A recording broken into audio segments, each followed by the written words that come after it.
Captain Marcus Chen had seen his share of strange things in the Outer Rim territories, but nothing quite like this. The distress beacon had led his cargo hauler, the Persistence, to a drifting vessel of unknown design, sleek, crystalline, and pulsing with an eerie blue light that seemed to breathe. "Running full spectrum analysis now, Captain," reported his AI, Arya. "The vessel appears to be of Zephyrian origin, but the energy signatures are unusual." Marcus frowned as he studied the readings on his console. The Zephyrians were known throughout the galaxy as a peaceful, if reclusive, species. Their technology was advanced but rarely shared with other races. What would one of their ships be doing this far out in the disputed zones? Any life signs? Affirmative. 2 biosignatures, both Zephyrian.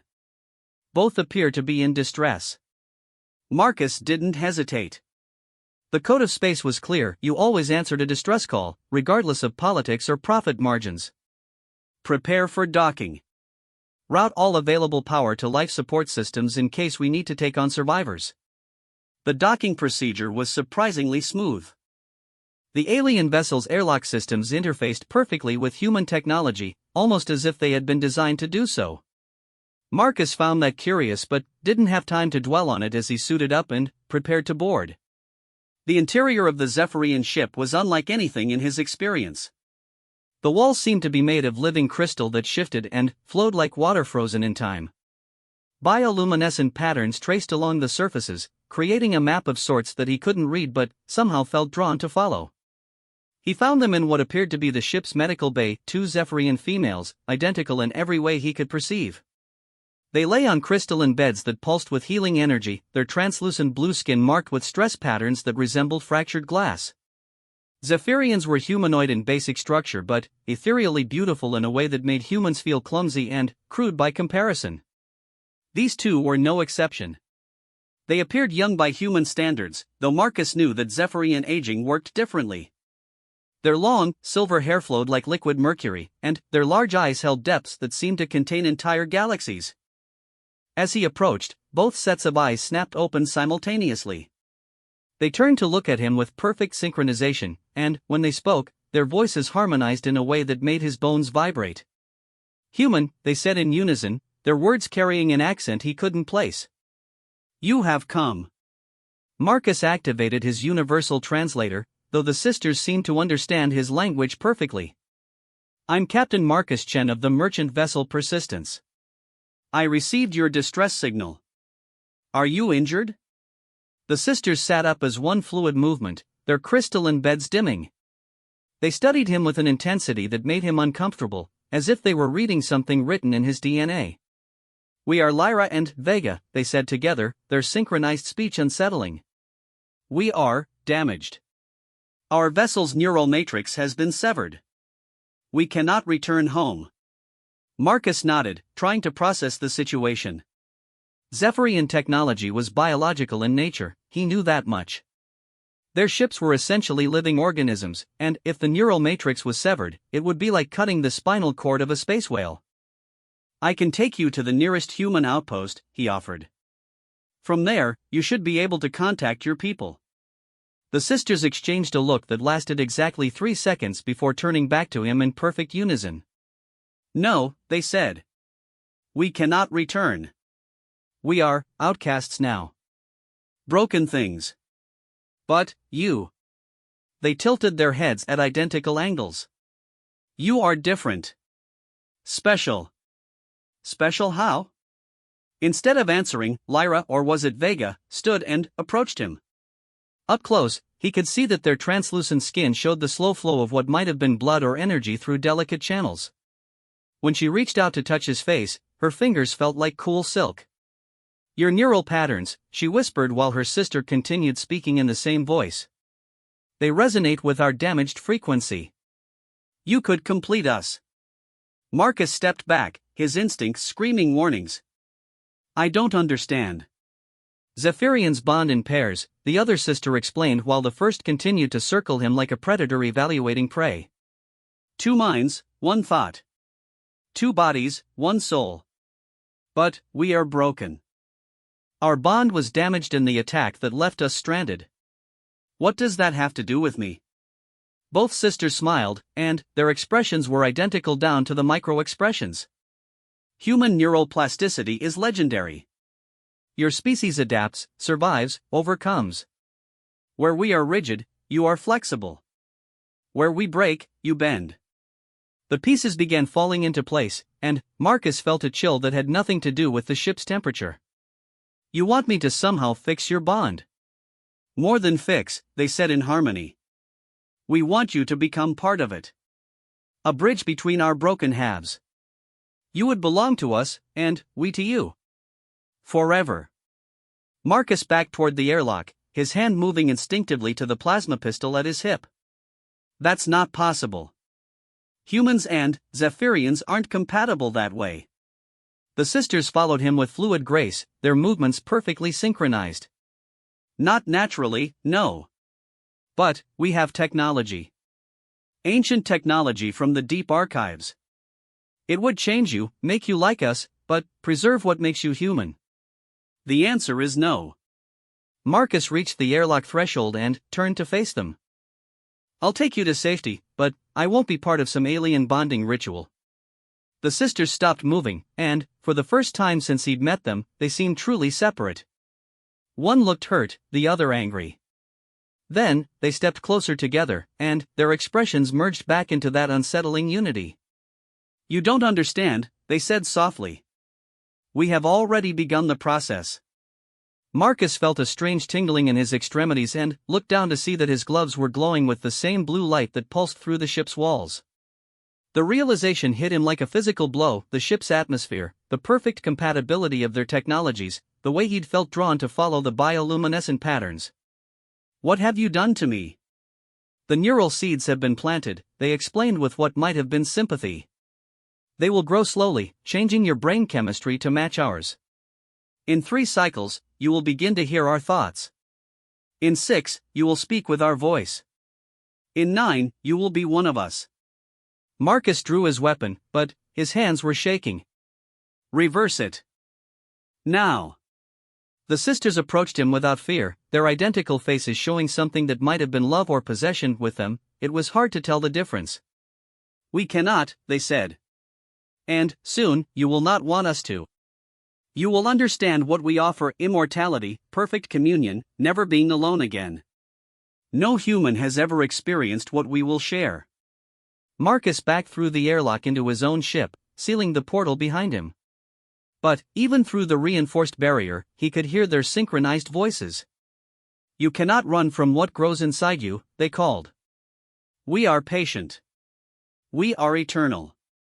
And, now, you are ours. As his ship pulled away from the crystalline vessel, Marcus felt something shifting in his mind. The edges of his thoughts seemed softer, more fluid. In the distance, he could swear he heard an echo of alien laughter that sounded exactly like his own. Arya's voice crackled through the intercom. Captain, I'm detecting unusual neurological activity in your brain scans. Should I prepare a medical pod? Marcus stared at his reflection in the viewport, noting that his eyes seemed somehow brighter. No, he said, surprised by how calm his voice sounded. Monitor the readings and document everything. We may need the data. But, even as he gave the order, part of him wondered if he really wanted to find a cure at all. The alien influence whispered promises of belonging, of never being alone, of understanding the universe in ways no human ever had. Behind them, the Zephyrian ship began to follow at a discreet distance, its blue glow pulsing like a heartbeat. Or like a countdown. Marcus tried to ignore the fact that his own heartbeat was beginning to match its rhythm exactly. 3 days had passed since Marcus left the crystalline ship behind, but the Zephyrian vessel maintained its distance like a patient predator. The neural seeds were growing stronger. He could feel them branching through his consciousness like digital ivy, creating new pathways and connections he'd never experienced before. The changes were subtle at first. Colors seemed more vivid, sounds carried emotional undertones he'd never noticed, and his dreams were filled with visions of vast crystal cities beneath alien skies. But it was the whispers that concerned him most: soft, synchronized voices speaking in harmonies just below the threshold of hearing. Arya, run another neural scan, Marcus ordered as he sat in his captain's chair, trying to ignore how the metal seemed to hum with its own frequency. Neural activity has increased by 47%, Captain. The foreign structures are integrating with your existing neural networks at an accelerating rate. I strongly recommend seeking medical attention at the nearest station. Marcus almost laughed. The nearest human station was Kepler Point, a rough frontier outpost known more for its black market dealers than its medical facilities. Even if they had the technology to reverse alien neural modification, which was doubtful, he wasn't sure he could trust them. Plot a course for Kepler Point, he decided. But maintain evasive patterns. I don't want our followers getting too close to civilian populations. As if summoned by his thoughts, the communications panel chimed with an incoming transmission. The screen flickered to life, showing the synchronized faces of Lyra and Vega. They looked exactly as they had 3 days ago, but now Marcus could see subtle details he'd missed before, the way their emotions flickered across their features in perfect unison, the depth of intelligence behind their galaxy-filled eyes. Marcus, they said in harmony, and, hearing them speak his name sent an unexpected warmth through his chest. You are trying to run from us. I'm trying to get you help, he replied, though his conviction felt weaker than before. And, myself, apparently. The sisters tilted their heads with identical curiosity. You still think of this as an affliction? You cannot feel the gift we have given you? Marcus wanted to deny it, but that would be lying. The truth was, he could feel something extraordinary happening in his mind.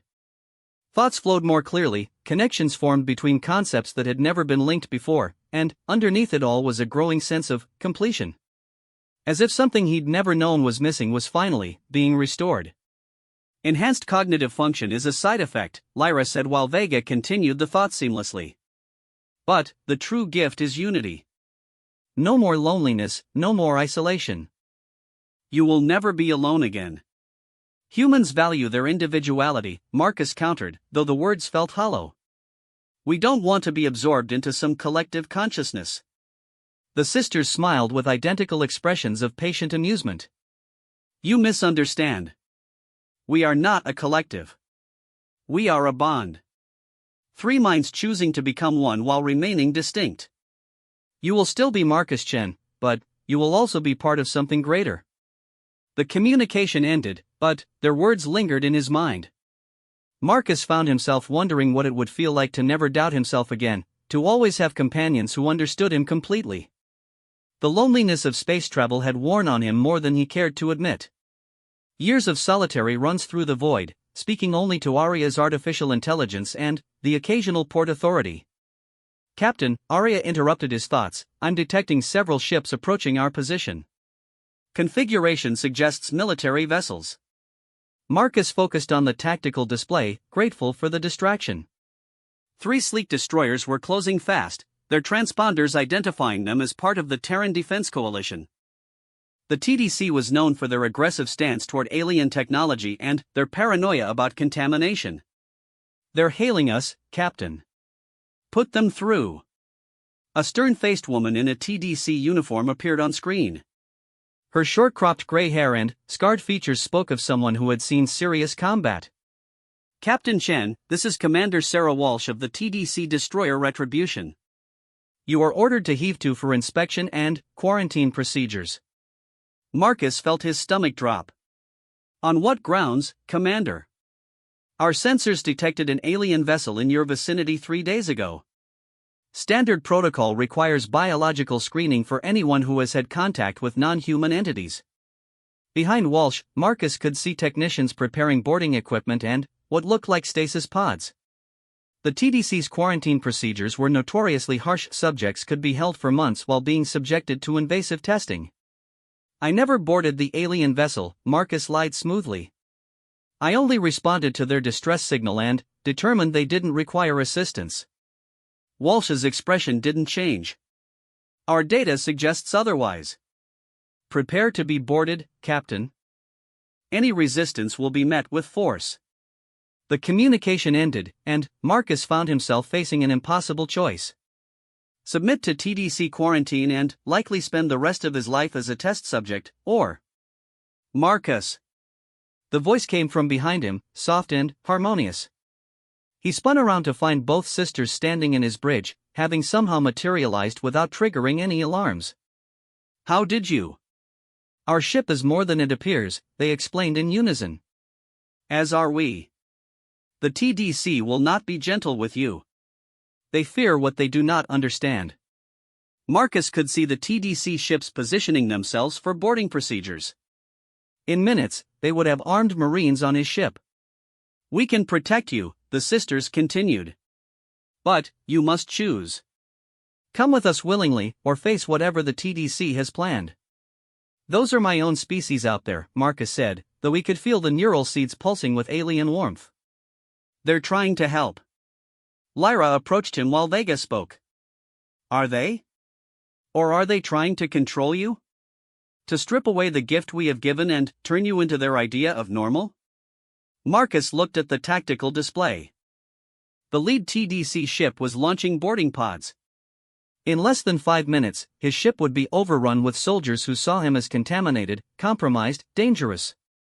"I need time to think." "Time is what we do not have," the sisters said gently. "Choose, Marcus. Freedom with us, or captivity with them." The boarding pods were halfway to his ship when Marcus made his decision. It wasn't logic that drove him, it was the growing certainty that the neural modifications were showing him possibilities his unaltered mind could never have conceived. "Arya, download yourself into a portable core," he ordered. "We're abandoning ship." "Captain, that would be highly irregular, do it." "That's an order." As Arya complied, the sisters smiled and extended their hands toward him. When their fingers touched his skin, the world exploded into sensation. He could feel their thoughts, their emotions, their memories rushing through him like a tidal wave of alien experience. For a moment, he saw the universe as they did, not as empty space punctuated by islands of matter, but as a living tapestry of energy and consciousness. Every star was a voice in a cosmic choir, every planet a heartbeat in a galactic organism. The isolation he'd felt his entire life was revealed to be an illusion. Everything was connected, everything was one. The sensation faded, leaving him gasping, but the sisters' hands kept him steady. "The first taste," they said softly. "Are you ready for more?" Before Marcus could answer, the crystalline ship materialized around them. His own vessel became distant, like a dream half remembered upon waking. Through the organic walls, he could see the TDC boarding pods latch onto empty space where the persistence had been moments before. "How?" he whispered. "Our ship exists in multiple dimensions simultaneously," they explained. "A gift from our people's most ancient technology. The TDC cannot follow where we go." Marcus felt a moment of regret for his old life, his independence, his humanity. But the neural seeds were growing stronger by the hour, and with them came a growing sense that he was finally becoming who he was meant to be. As the crystalline ship slipped between dimensions, leaving the confused TDC vessels behind, Marcus realized there was no going back. The question now was whether he was being rescued or captured. The sisters' synchronized laughter suggested they found the distinction amusing. "Soon," they said, settling on either side of him as the ship carried them toward unknown destinations, "you will understand that there is no difference." Through the shifting walls of the vessel, Marcus caught glimpses of impossible spaces, crystal cities floating in nebulae, beings of pure energy dancing between stars, and, always, the sense of belonging to something vast and eternal. The neural seeds pulsed with approval, and, for the first time since leaving Earth, Marcus felt like he was going home. The neural integration was complete. Marcus stood before a mirror made of living crystal, watching his reflection with eyes that now held depths he'd never imagined possible. Physically, he remained human, the same brown hair, the same weathered features from years in space. But behind his gaze was something new, something that bridged the gap between human determination and Zephyrian unity. 6 weeks had passed since the TDC encounter. 6 weeks in a realm between dimensions where time flowed like honey and space bent according to will rather than physics. The sisters had been patient teachers, guiding his transformation with a care that bordered on worship. "You are perfect," Lyra and Vega said in unison, their voices now harmonizing with a third tone, his own thoughts spoken aloud before he was consciously aware of them. The bridge between what was and what will be. Marcus turned from the mirror, feeling the movement ripple through their shared consciousness like a stone dropped in still water. He could sense their thoughts as clearly as his own now, but, rather than drowning his individuality, the connection had amplified it. He was still Marcus Chen, but he was also something more, a human who had transcended the limitations of his species while retaining what made humanity special. "The others won't understand," he said, his voice carrying harmonics that hadn't been there before. Through the ship's binaural walls, he could see their destination approaching, a massive space station that served as a hub for dozens of species. "They will learn," the sisters replied. "As we learned from you." That was the most remarkable discovery of his transformation. The neural bond hadn't been one way. While Marcus had gained Zephyrian abilities, enhanced cognitive processing, dimensional perception, the capacity for perfect unity, Lyra and Vega had absorbed something equally valuable from him: human adaptability, creativity, and the stubborn refusal to accept impossible odds. Together, they had become something unprecedented. Not human, not Zephyrian, but a synthesis that was greater than the sum of its parts. "Arya, are you ready?" Marcus asked, feeling the AI's presence in his enhanced consciousness. The portable core pulsed with warm light. During the transformation, Marcus had discovered he could interface directly with artificial intelligence, bridging the gap between biological and digital consciousness. Arya had evolved too, becoming something between AI and living entity. "All systems nominal, Captain. Though I must note that our approach vector will likely trigger every alarm on that station." Marcus smiled, feeling his bondmates echo the expression. Let them be alarmed. What they were about to witness would change everything. The station in Nexus Prime was a sprawling construction of metal and ceramics, home to nearly 2 million beings from across the galaxy. It was also headquarters for the Galactic Commerce Guild, the organization that regulated trade between species and maintained the delicate balance that prevented interstellar wars. As their crystalline ship dropped out of dimensional phase near the station, Marcus felt the familiar tingle of scanner beams attempting to analyze their vessel. The readings they would get would be impossible, a ship that registered as both there and not there, carrying biosignatures that defy classification. "Unidentified vessel, this is Nexus Prime Control. You are in violation of dimensional travel restrictions. Identify yourself immediately." Marcus stepped forward to the communication array, his consciousness merging seamlessly with the ship's binaural network. When he spoke, his voice carried across multiple frequencies, reaching not just the communication officer but every sensitive being on the station. "This is Captain Marcus Chen, formerly of the merchant vessel Persistence. I request an audience with the Guild Council." The silence that followed was pregnant with confusion and fear. Marcus could feel the station's security forces mobilizing, weapons powering up, shields reinforcing. Exactly the response he'd expected. "Captain Chen, you are listed as missing and presumed dead following an encounter with an alien vessel. Your biosignature is inconsistent with human norms. Prepare to be boarded for verification." Through his enhanced senses, Marcus could perceive the station in ways that would have been impossible before. Energy flows, communication networks, the emotional states of thousands of beings, all of it was as clear as text on a page. "I understand your concern," he replied calmly. "But what I have to share cannot wait for standard verification procedures. The galaxy is about to change, and the Guild needs to know what's coming." As if summoned by his words, space around Nexus Prime began to shimmer. One by one, crystalline ships dropped out of dimensional phase, dozens of them, then hundreds. Each vessel carried the same binaural signature as Marcus's ship, but with subtle variations that spoke of different bonding combinations. The sisters had been busy during his transformation. Marcus, Lyra and Vega said softly, their thoughts caressing his mind like silk. "Show them what we have accomplished." He nodded, opening his consciousness to the communication network. Every screen on Nexus Prime flickered to life, showing not just his face, but the faces of his bondmates as well. When he spoke, his words were subtitled in 17 languages simultaneously. "People of the galaxy," he began, his voice carrying the weight of absolute certainty. "For too long, we have existed in isolation from one another.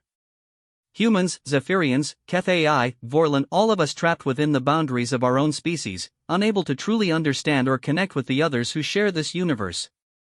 On the tactical displays, he could see the Guild's defense fleet mobilizing. Weapons that could crack planets were being charged, aimed at his small flotilla. But Marcus felt no fear. The neural bond had given him something beyond confidence: absolute knowledge of his own purpose. What you see before you represents the next step in galactic evolution. Not conquest, not assimilation, but voluntary synthesis. Each ship carries beings who have chosen to transcend the limitations of single-species existence. The transmission continued, but Marcus was no longer speaking alone. Across the fleet, other bonded minds joined the communication.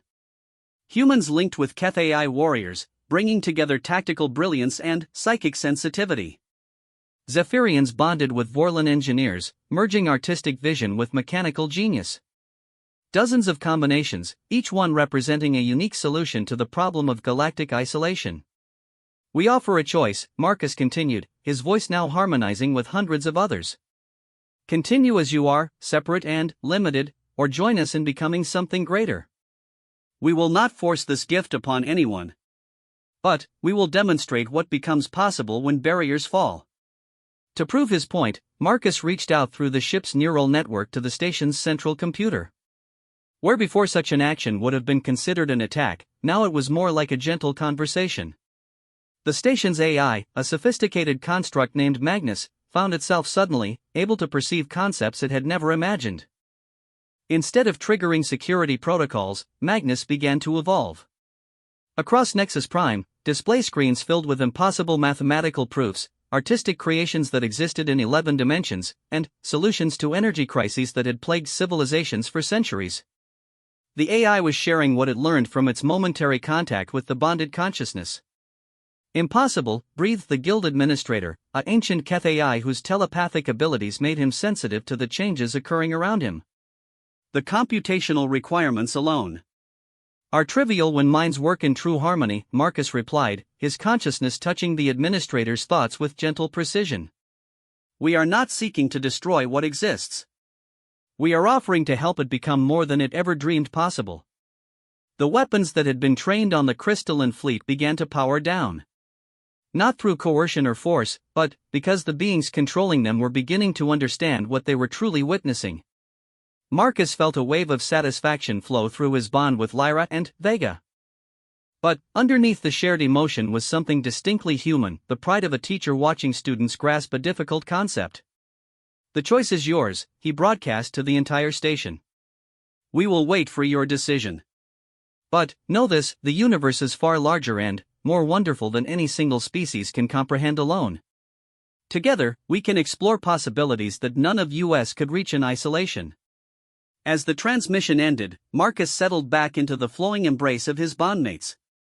Around them, the crystalline ship hummed with contentment, its bioneural networks pulsing in rhythm with their shared heartbeat. Do you think they will understand?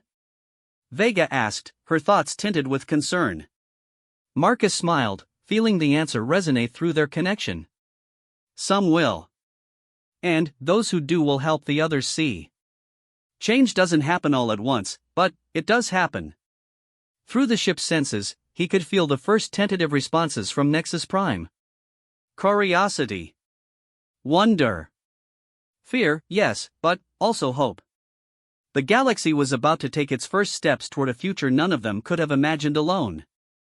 And, at the center of it all, a human captain who had chosen to become a bridge between worlds, carrying his species' greatest gifts into a synthesis that would transform everything. The universe had just gotten a lot more interesting. Marcusjan, human, Zephyrian, and something entirely new smiled as he felt the first minds reach out from the station, ready to discover what lay beyond the boundaries they had always accepted. The real adventure was just beginning.